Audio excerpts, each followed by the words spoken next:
Dnes na tému vypadávanie vlasov. Vieme, že vlasy padajú viacej v jeseni ako bežne cez rok. Ja odporúčam túto sádu Master Herb, ktorú ja používam už 6. rok pravidelne na jeseň a ešte aj na jar. Šampón je 420 ml a balzam na vlasy obsah má 500 gramov. Je to takejto hnedej farby.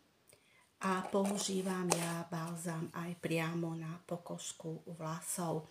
Šampón môžu používať všetci členovia rodiny, aj deti, lebo vôbec neštípe, nepáli oči. Na posilnenie účinku týchto dvoch balzámu a šampónu používam ešte aj aplikátor, ktorý si nakvapkám priamo na pokožku vlasov, hlavne tam, kde mám také najriedšie vlasy, alebo kde máte kúty, tak môžete tamto vlastne používať. Na budúce vám porozprávam ešte viac, kto má veľmi riedke vlasy, kto má veľké kúty a ako si vieme pomôcť. Majte sa!